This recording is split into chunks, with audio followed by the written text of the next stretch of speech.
se você quiser acompanhar o meu trabalho depois da live, por aí, eu fico o convite, o pedido para vocês me seguirem, me acompanharem lá no Instagram, que é a rede que eu tenho mais usado, né?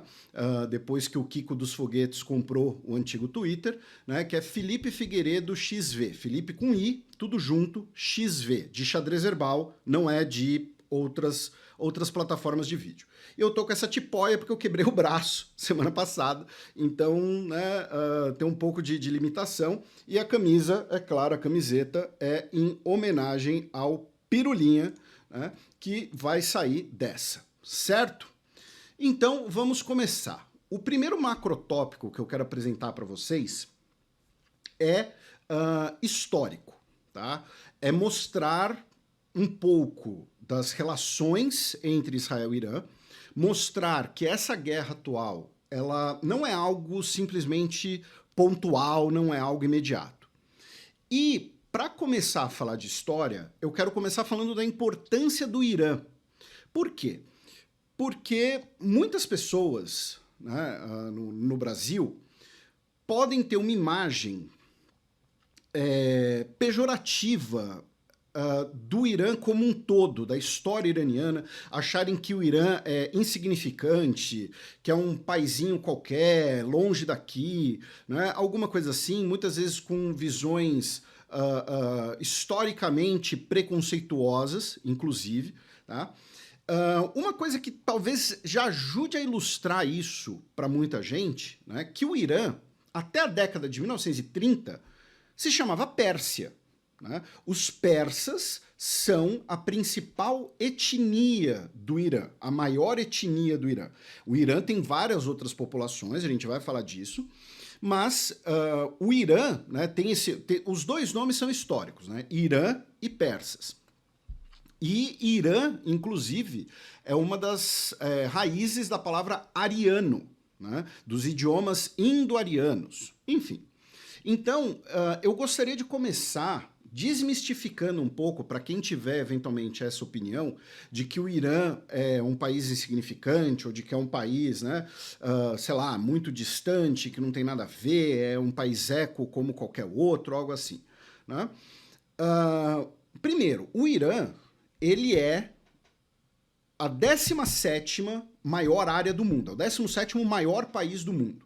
Tá? Nós brasileiros, como vivemos em um país continental, nós temos o hábito, né, o costume de achar que todo país é pequeno, né?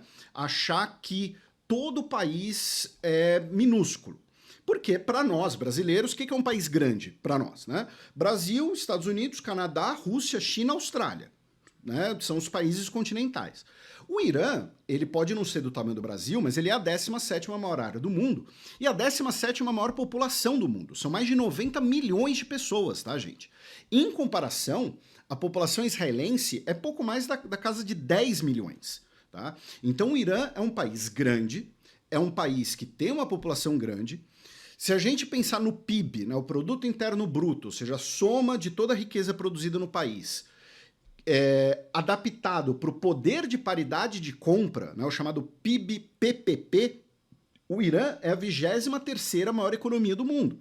Novamente, não está perto do Brasil, mas é uma economia grande.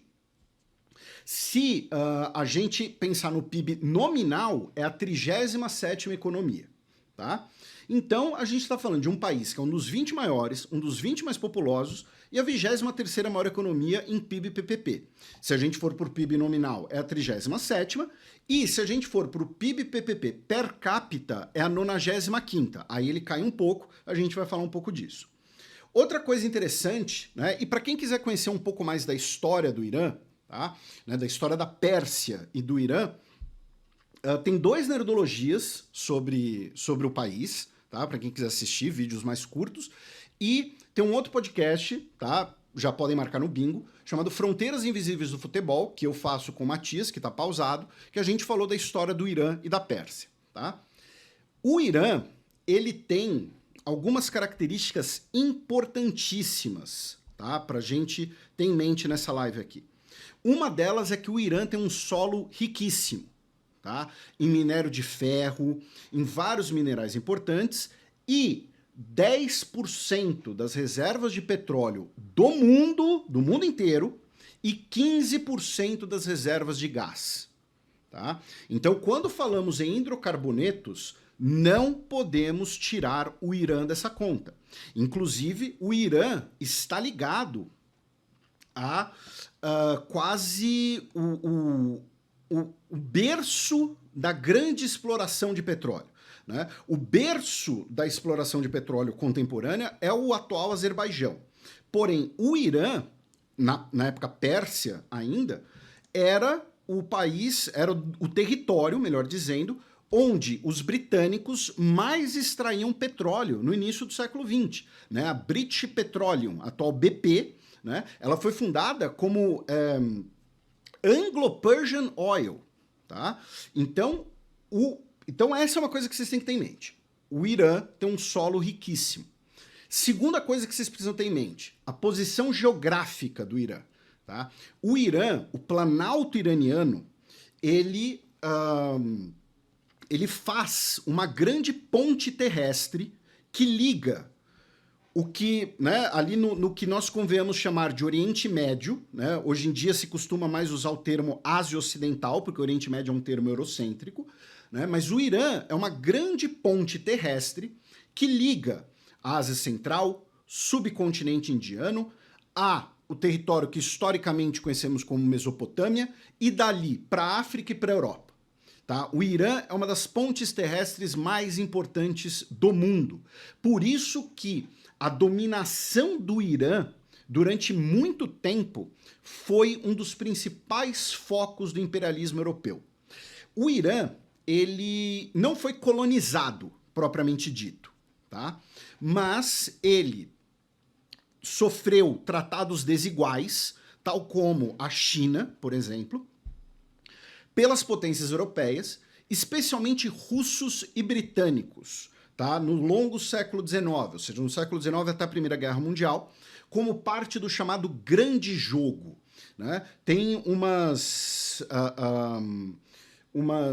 ilustrações, alguns cartoons do século XIX sobre isso, que são muito legais, inclusive, né? Que vão mostrar o urso russo, o leão ou um bulldog britânico e o gato persa. Né? E o gato persa sendo disputado, sendo humilhado às vezes, né? Nesse grande jogo. Por quê? Porque russos e britânicos disputavam o domínio no Irã, e os britânicos não queriam que os russos dominassem o Irã, porque temiam que isso daria acesso aos russos aos portos no Golfo Pérsico, ou Golfo Árabe, né? Dependendo de quem você perguntar.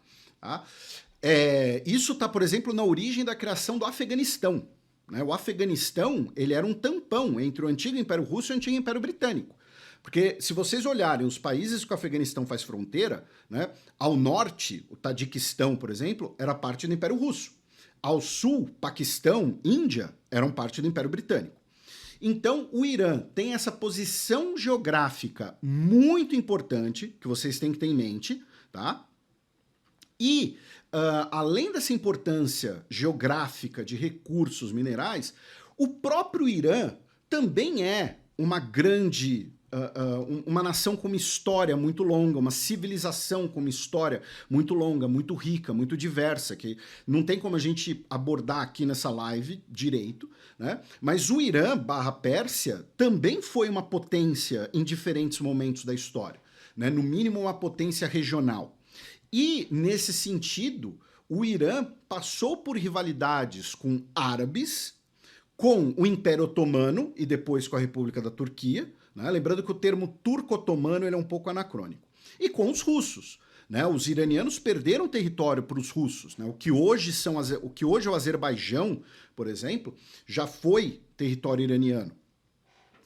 Tivemos disputas com o Império Otomano também.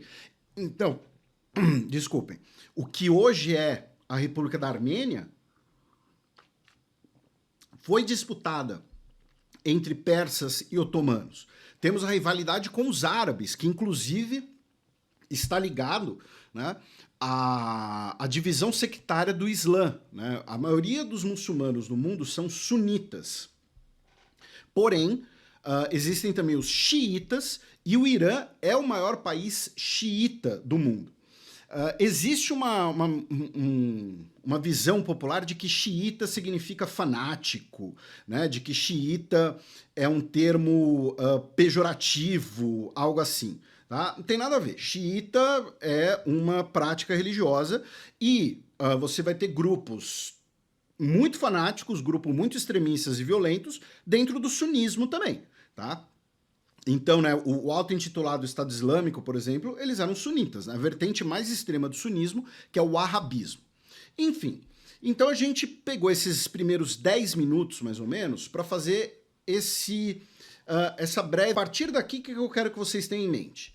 O Irã não é um país insignificante, um país isolado, um país pequeno, um país miserável, algo assim, tá? Ah, mas Felipe, você não vai fazer uma recapitulação similar em relação a Israel? Não, por quê? Porque Israel, todo mundo já mais ou menos tem alguma visão sobre Israel, porque Israel está muito presente na mídia, né? O Irã, tradicionalmente, você tem a questão do orientalismo, você tem a questão de ser um país que durante muito tempo não teve relações muito próximas com o Brasil, relações um pouco mais distantes, né? Embora você tenha alguns simbolismos importantes, né? Então, por exemplo, a Pérsia, né, foi um dos primeiros países a estabelecer uma embaixada no Brasil. Tá? Você tem simbolismos importantes, mas nunca foram países tão próximos. O Brasil não tem uma diáspora persa muito significativa, ao contrário, por exemplo, de diáspora sírio-libanesa. Então, eu foquei essa parte da recapitulação no Irã, para a gente ter noção, um pouco de noção sobre esse país, sobre os interesses envolvidos, tá bom? Agora a gente vai fazer uma retrospectiva das relações entre Irã e Israel. Por quê? Porque eu imagino que a maioria das pessoas que estão me assistindo agora, e nesse momento a gente... Cara, tô dando uma aula para mais de 5 mil pessoas. Isso é muito louco, isso é muito legal. Fico muito feliz com tanta gente aqui. E... Agora a gente vai fazer uma retrospectiva, né, das relações Irã e Israel, porque quando... a maioria das pessoas que estão assistindo essa live, como eu ia dizendo, eu imagino que elas têm menos de 50 anos de idade. Então uma pessoa que tem menos de 50 anos de idade no Brasil hoje, menos de 45, ela não tem nenhuma lembrança de Israel e Irã sem serem inimigos. Mas isso nem sempre foi a regra, tá? Por quê? Porque quando nós tivemos o voto na ONU da partilha do mandato britânico da Palestina, em dezembro de 1947, o Irã votou contra. Tá? O Irã é um dos membros fundadores da ONU e o Irã votou contra. Tá? Lembrando que a ONU tem 50 países fundadores, 51 para algumas medidas, porque a Polônia ela não assina a carta inicialmente, mas ela participa da primeira sessão, porque nesse período se estabelece o governo dela depois da ocupação nazista. Mas enfim, o Irã inicialmente vota contra a partição, a criação do Estado de Israel. Porém, em 1953, nós temos um dos principais eventos da Guerra Fria, que é um golpe de Estado orquestrado pela CIA e pela inteligência britânica. E isso não é teoria da conspiração, isso não é coisa de professor de história comunista, esquerdista, nada disso. Isso tudo que eu vou falar agora está muitíssimo bem documentado e já é público. Tá?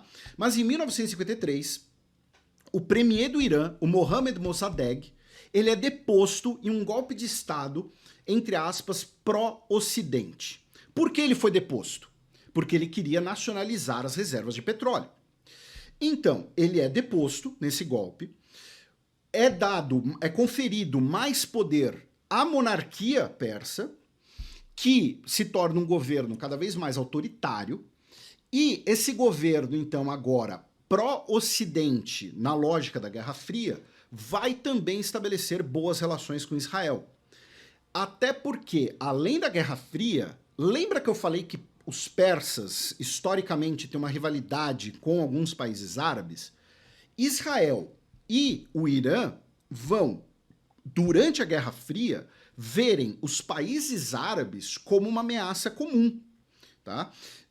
Então, os países árabes, especialmente os novos regimes nacional-desenvolvimentistas árabes, né, que vão se estabelecer, por exemplo, na Síria e no Iraque, tá? Com o famoso partido Ba'ath, né? Que no Iraque vai culminar, por exemplo, no Saddam Hussein, né? E na Síria, na família Assad.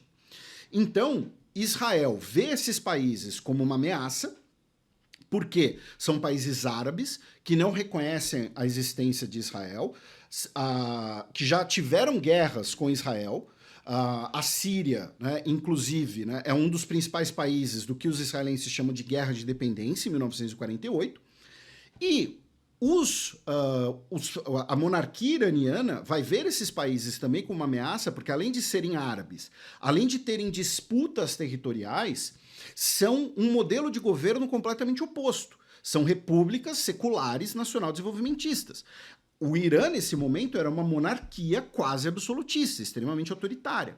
E tem um elemento da questão árabe que aí a quinta série vai à loucura agora, tá? Que é o seguinte, existe uma minoria árabe dentro do Irã. E essa minoria árabe vive especialmente nas regiões mais ricas de petróleo, que é uma região historicamente chamada de, repito, a quinta série vai à loucura, Cuzistão, tá? Eu não estou inventando o nome Cuzistão, eu juro para vocês, tá? Então Israel e Irã, durante a Guerra Fria, vão desenvolver relações relativamente próximas. Em 1979, nós temos a Revolução Iraniana. A Revolução Iraniana, que envolve diversos atores políticos contra a monarquia autoritária e corrupta do Shah Reza Pahlavi. Quando eu digo diversos atores, nós temos desde os grupos islamistas conservadores, como o grupo, né, do Khomeini, que vai se tornar o supremo líder do Irã, mas também, por exemplo, grupos comunistas, né? Os comunistas vão fazer parte da Revolução Iraniana e depois vão ser perseguidos pelo governo Khomeini, né? Então, em 1979, nós temos a Revolução Iraniana. A Revolução Iraniana derruba o governo do Shah e aí essas relações vão começar a mudar. Mas não vão mudar de forma abrupta. Por quê? Logo depois da Revolução Iraniana, o Iraque do Saddam Hussein, incentivado pelos Estados Unidos e pelas monarquias árabes do Golfo, vai entrar em guerra com o Irã. O Iraque do Saddam Hussein queria dominar especialmente uma região costeira do Irã para ter uma saída direta para o Golfo Pérsico, né? E aí entra a questão do Kuwait, da Primeira Guerra do Golfo, mas isso é outro assunto. Durante a guerra Irã-Iraque, nós ainda teremos uma cooperação, agora clandestina, entre Irã e Israel, porque o novo governo iraniano vai romper relações com Israel oficialmente. Mas essa cooperação clandestina vai continuar. Por quê? Porque eles tinham um inimigo em comum, o Iraque do Saddam Hussein. O grande exemplo dessa cooperação clandestina é um escândalo de corrupção que envolve o governo Reagan nos Estados Unidos e o então vice-presidente e diretor da CIA, né, o Bush pai, que é o caso Irã-Contras, tá? Em que você tinha uma triangulação de tráfico de armas e tráfico de entorpecentes envolvendo Irã, Israel e Nicarágua, tá? Então, a cooperação Irã-Israel na década de 80, ela continua, embora por debaixo dos panos.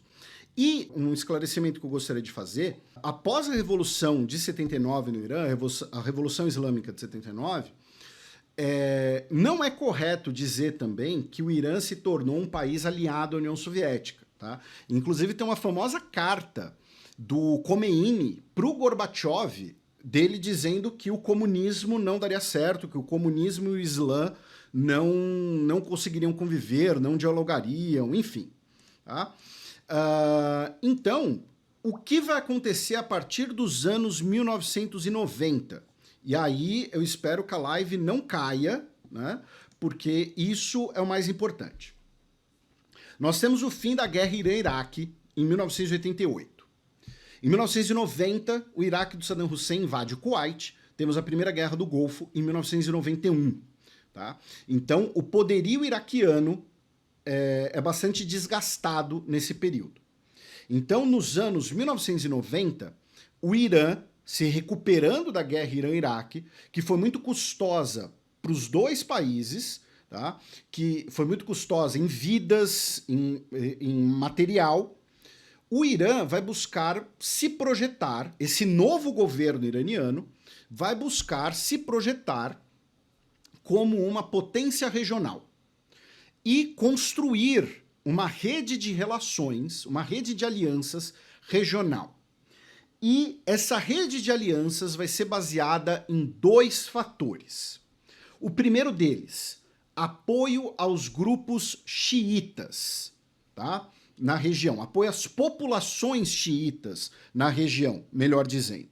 Por quê? Porque o Iraque do Saddam Hussein, por exemplo, o Iraque é um país de maioria xiita, mas que tinha um governo com uma elite sunita. E outro evento importantíssimo, que depois eu vou passar de novo, é, em 1982, Israel invade o Líbano. O Líbano estava em guerra civil desde 1975, tá? E essa guerra civil teve vários fatores envolvidos, mas o principal estopim foi a chegada da OLP, Organização para a Libertação da Palestina, ao Líbano, depois de eles terem sido expulsos do Reino da Jordânia, tá? E a partir disso, o Israel vai invadir o Líbano para, com apoio de grupos, especialmente grupos cristãos dentro do Líbano, as chamadas falanges, combater a OLP do Arafat e outros grupos palestinos. O sul do Líbano tem uma grande população xiita, que historicamente falando, historicamente em linhas gerais, é uma população mais pobre dentro do Líbano, e que sempre foi um pouco marginalizada na política libanesa. O Irã vai passar a apoiar essa população xiita contra essa invasão israelense. Daí surge o Hezbollah, tá? O Hezbollah, que todo mundo já ouviu falar, esse é o contexto de criação do Hezbollah. Tá? Uma resistência xiita dentro do Líbano contra uma invasão israelense a partir de uma ideia de resistência religiosa influenciada pelas ideias dos setores islamistas da Revolução Islâmica de 79 no Irã. Tá? Acho que eu consegui resumir em 2 frases. Tá? E, então, a partir, na década de 1990, como dizia, um dos alicerces dessa construção de relações regionais do Irã vai ser se aproximar de populações xiitas. O segundo alicerce vai ser se colocar como o legítimo ou o principal defensor da causa palestina contra Israel. O Irã vai, inclusive, parar de usar o termo Israel, né? O Irã oficialmente usa o termo entidade sionista ou ocupação sionista. E por que o Irã vai usar essa argumentação nesse momento? Porque é o momento que nós vamos ter, por exemplo, as conversas de paz em Oslo e a normalização de relações entre Israel e Jordânia. Então o Irã vai falar, olha só, os países árabes estão traindo a Palestina. Os países árabes, as burguesias árabes estão se preocupando apenas com as relações com os Estados Unidos e mesmo que isso significa aceitar Israel. Nós somos, então, os defensores da Palestina. E nesse contexto, nós tivemos, no final dos anos 1980, e aqui eu tenho que resumir bem, né? No final dos anos 1980, nós tivemos a primeira intifada palestina. Intifada significa levante, né? E no contexto da primeira intifada, em 1987, é fundado um grupo inspirado na Irmandade Muçulmana Egípcia, que é o Hamas, tá? Ou seja, é um grupo também com uma visão religiosa, islamista, de política e de como conduzir uma luta armada, ou seja, é diferente da OLP do Arafat, que era um grupo secular, não é um grupo religioso, é um grupo nacional, é um grupo de emancipação nacional, né? A OLP, por exemplo, não vai falar na Ummah, né, que é a comunidade islâmica. A carta do Hamas, por outro lado, ela vai fazer várias referências à Ummah, que é a comunidade islâmica. Então o Hamas é fundado nesse contexto e o Irã vai passar a se aproximar do Hamas e financiar o Hamas. Mesmo o Hamas sendo um grupo sunita ligado à Irmandade Muçulmana, a Irmandade Muçulmana que é banida em vários países árabes, inclusive, porém eles tinham um inimigo em comum, Israel. e algumas ideias em comum. Né? Então, nos anos 1990, que aí sim nós vamos ter a a intensificação, melhor dizendo, do processo de construção dessa rivalidade sistêmica entre Irã e Israel. E tem uma coisa que eu acho muito importante de deixar claro aqui, que essa relação, ela em diversos momentos foi muito conveniente para ambos os países, tá? Por quê? Porque do lado iraniano, você se projetar como o campeão da causa palestina, como o verdadeiro defensor da causa palestina, em detrimento dos países árabes, significa um impulso para construir essa rede de alianças regional, que a gente vai falar mais, e também um impulso para ganhar simpatia internacional. Né? Isso é um processo que a gente pode ver no debate político brasileiro hoje, inclusive. Tá? E o Irã, ao mesmo tempo, você tinha esse discurso de vamos destruir Israel, né? O Ahmadinejad, por exemplo, né? Ele famosamente negava a existência do Holocausto, né? Dizia que era uma trama dos judeus para justificar a existência de Israel, né? Coisas assim. Então, essa retórica anti-Israel era muito conveniente porque permitia render esses frutos. E ela não resultava, pelo menos até o momento, num embate direto, até porque não são países vizinhos. E do lado israelense, isso também era conveniente. Tá? E eu vou dar duas referências daqui a pouco. Tá? Por quê? Porque o Estado israelense, desde a sua fundação, sempre passou, primeiro, pela ocupação de territórios palestinos, de territórios onde a maioria da população é palestina, inclusive, né? Não é uma ocupação de um território que é apenas legalmente palestino, mas além de ser legalmente palestino, ele também tem maioria palestina. Então você tem que ocupar um território. Você tem conflitos com os seus vizinhos, você tem as guerras com os seus vizinhos, né? Em que Israel, a argumentação do governo israelense é sempre de que Israel está apenas se defendendo, teria o direito a se defender. Né? Essa é a lógica, por exemplo, da questão do ataque preemptivo, que a gente vai falar um pouquinho mais sobre isso. Né? Então, como consequência, a sociedade israelense é uma sociedade muito militarizada e a política israelense e parte do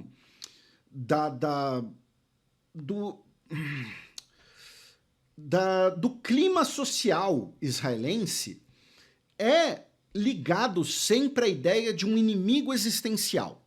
Esse inimigo existencial era o Egito do Nasser, depois passou a ser a Síria do Assad, depois passou a ser o Iraque do Saddam Hussein, depois passou a ser o Irã. E esse inimigo existencial, essa ideia de um inimigo existencial constante, retroalimenta essa sociedade militarizada e é utilizado como justificativo em vários momentos para você manter, por exemplo, um aparato militar extremamente tecnológico, extremamente caro, então você investir nisso. Né? E aí lembra que eu te falei que eu ia dar duas referências sobre isso, porque eu tenho certeza que algum de vocês, nesse momento, tá pensando assim, pô, esse cara tá falando isso é antissemitismo, alguma coisa assim. Quem falou, por exemplo, que Israel se tornaria uma espécie de nova Esparta, e falou isso criticamente, foi Hannah Arendt, que era judia. E quem fala disso hoje em Israel é um historiador, um escritor chamado Gideon Levi, tá? Que também é israelense judeu. Essa questão da sociedade extremamente militarizada, não sei se vocês sabem, mas todo jovem israelense tem que servir ao exército, homens e mulheres. Os homens servem por 3 anos, as mulheres por 2. Eles viram reservistas até os 40 anos de idade, tá? Então, é uma sociedade muito militarizada. E essa ideia de um inimigo existencial, como eu disse, ela muitas vezes é conveniente para a política, né? Para os governos. É claro que para a pessoa comum, no cotidiano dela, é outra coisa. Né? Mas para o discurso político, essa ideia do inimigo existencial e essa ideia impulsionando projetos políticos, projetos econômicos, ela é muito presente. E aí, um exemplo disso, né, do Irã virar esse inimigo existencial, é que na imprensa um canal da imprensa dos Estados Unidos fez uma compilação do Benjamin Netanyahu, que é o atual primeiro-ministro israelense, mas é a principal figura da política israelense dos últimos 30 anos, falando desde 95, 1995, que o Irã estava prestes a desenvolver uma arma nuclear. Tá? Ou seja, o Irã, desde meados dos anos 1990, cumpre esse papel de inimigo existencial para a sociedade e para a política israelense. Ao mesmo tempo que Israel, para o Irã, cumpre o papel de antagonismo imediato para justificar uma relação de alianças e justificar a projeção dos interesses iranianos. Né? De olha só, Hezbollah, né? Olha só, melhor dizendo, olha só, Líbano. Vocês precisam do Hezbollah aqui, vocês precisam do Irã aqui para defender vocês de Israel. Olha só, Iraque, vocês precisam das milícias, né, xiitas para proteger vocês de Israel. Então é uma relação durante muito tempo muito conveniente. Tá? E isso é algo que eu quero que vocês tenham em mente para o restante dessa live, seja se você estiver assistindo agora, seja se você estiver assistindo em outro momento, né? Que é, estamos falando aqui de estados, de governos, de políticos com interesses. Isso daqui não é um jogo de futebol com torcidas incondicionais ou com embates ideológicos e absolutamente morais, posições completamente morais, algo assim. Não, é uma relação que durante muito tempo foi conveniente para ambos os atores. E, de certo modo, ainda é.